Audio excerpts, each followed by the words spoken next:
Hello, and welcome to Lucky Charms Explained.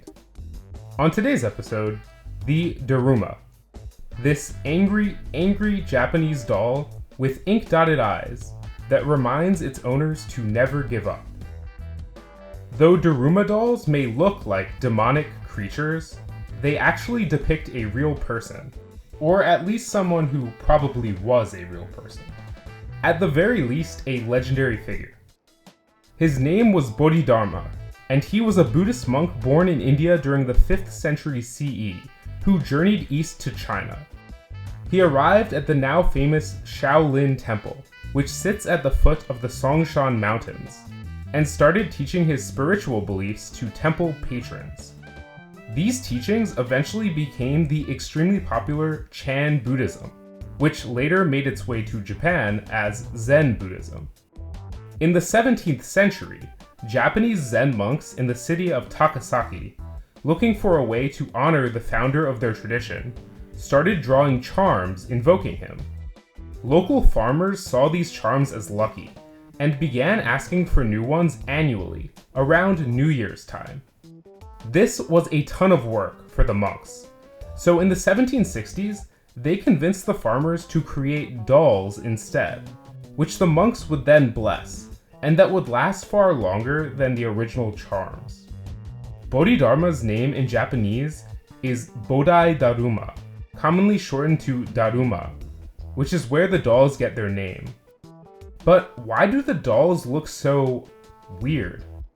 Well, aside from potentially inventing Shaolin Kung Fu, Bodhidharma is remembered for several legendary feats.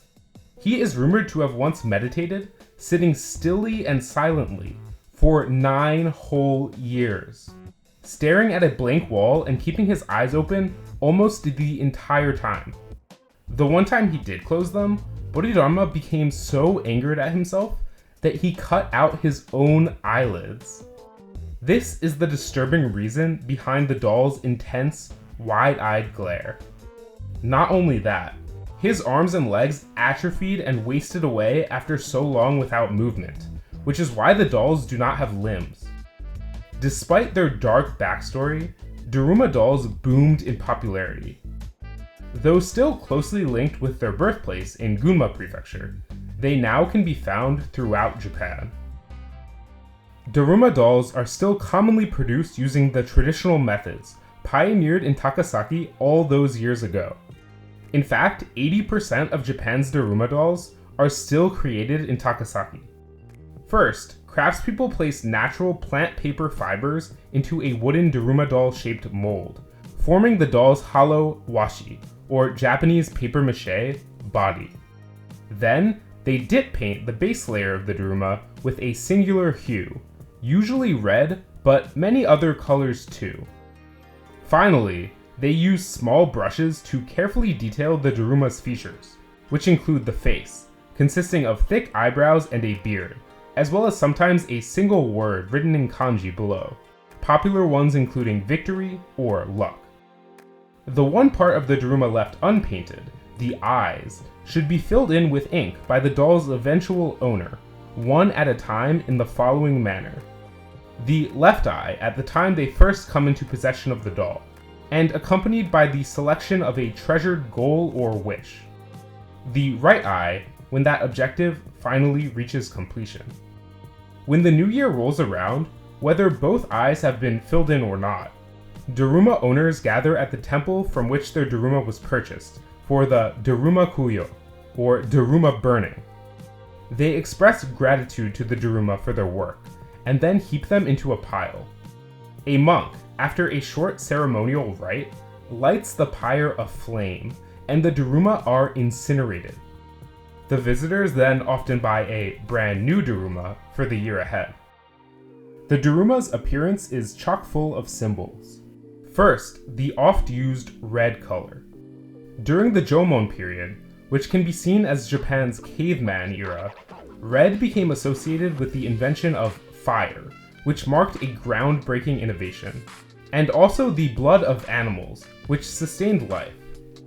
Later on, the color took on the association of protecting against evil spirits, which probably has to do with the use of red vermilion during the Heian period on torii gates and other structures to prevent against corrosion.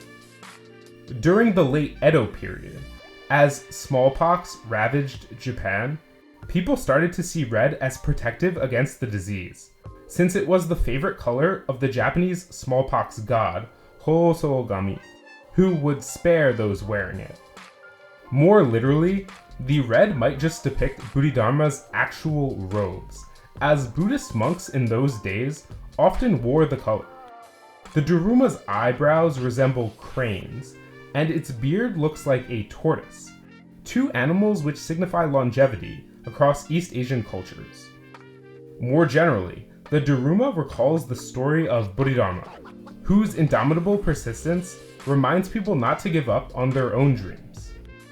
Its intensely focused eyes emphasize the lengths to which the monk was willing to go in order to achieve his.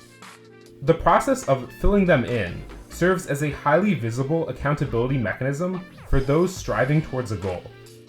Even the doll's physical structure reinforces this message of perseverance. Due to the Daruma's hollow, round, bottom-weighted shape, it is actually an okiagari, or roly-poly toy, meaning that no matter how you push it down, it will always roll back to its upright position. The symbolism here needs no further explanation. A recognizable, distinctly Japanese symbol, the Daruma represents self-discipline, moving forward, and the single-minded pursuit of a dream. And its presence provides constant encouragement to those hoping one day to fill in its second eye. And that's all. Hope you enjoyed this video taking a closer look at the Daruma. If you did, please like and subscribe for more episodes of Lucky Charms Explained. And in the comment section, let me know which specific symbols you want to see spotlighted next.